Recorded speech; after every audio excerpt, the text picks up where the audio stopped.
Oke. Baik, shalom. Kami dari kelompok 2. Saya Mustafa Sulima. Dan saya Rizka Juliarti. Saya Mikael Simon. Dan saya Sofian Manzel.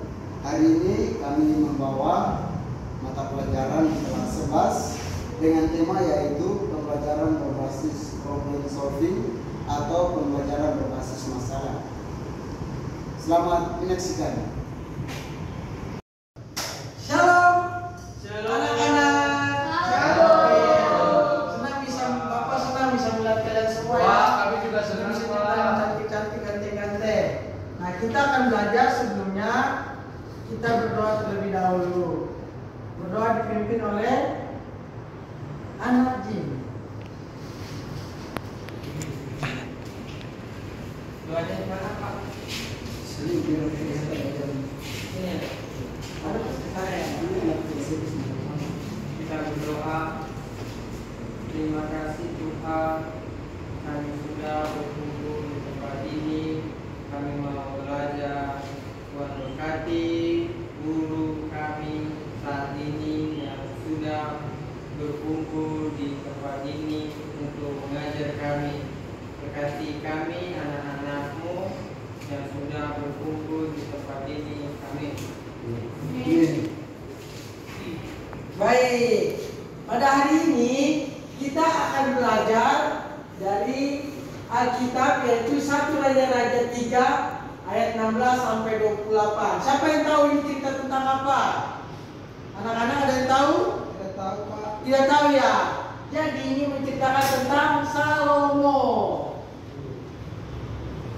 Nah, kita perlu ketahui siapa itu Salomo. Jadi Salomo adalah raja ketiga Israel. Dia adalah anak dari Daud dan Bathsheba. Jadi ketika Daud mati, Salomo yang menggantikannya.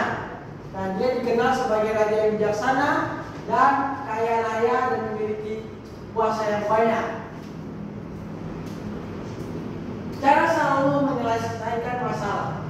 Salomo menyelesaikan masalah dengan melihat sesuatu yang pada saat itu terjadi, di mana ada 2 orang ibu yang memperdebatkan seorang anak. Dan yang kedua adalah pendengaran yang adil. Nah, cara Salomo untuk menyelesaikan masalah tersebut adalah ia mendengar dari setiap keluhan dari kedua orang ibu tersebut dalam memperebutkan seorang anak tersebut.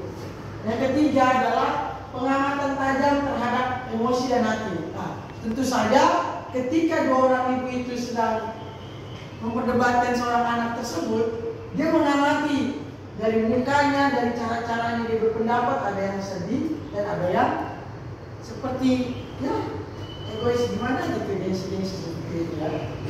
Yang selanjutnya adalah hikmat dari Tuhan, bukan hanya logika. Nah, dalam menyelesaikan sebuah masalah, Salomo tidak mengadakan pemikirannya sendiri, karena dia adalah orang yang dikenal dekat dengan Tuhan dan dia diurapi dengan Tuhan dengan satu, yaitu kebijaksanaan. Makanya dia mengadakan Tuhan. Yang kelima adalah keputusan yang mencerminkan keadilan dan kasih. Nah, dalam menyelesaikan masalah ini, Salomo mengambil keputusan yang sangat terbaik dengan cara yang luar biasa yang datangnya daripada Tuhan. Nah, solusi Salomo menyelesaikan masalah, mencari bukti.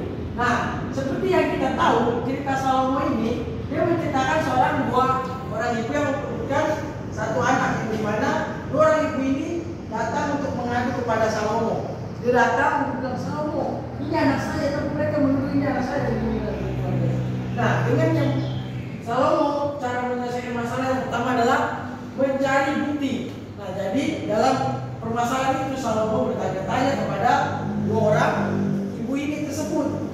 Dia bertanya-tanya, dia mencari bukti, dan ini bagaimana ini ceritanya kalau bisa terjadi seperti ini. Yang kedua adalah menguji reaksi emosional. Nah, di dalam 2 ibu ini ada 2 reaksi emosional. Kita tahu ceritanya itu menceritakan tentang satu orang ibu itu benar-benar dia anaknya itu dia. Dan satunya lagi ini dia mengakui padahal anaknya itu sudah mati, tapi dia mengakui bahwa anak yang ibu yang benar punya anaknya ini itu anaknya dia. Jadinya pasti kita melihat emosi dan emosional. Bagaimana seorang ibu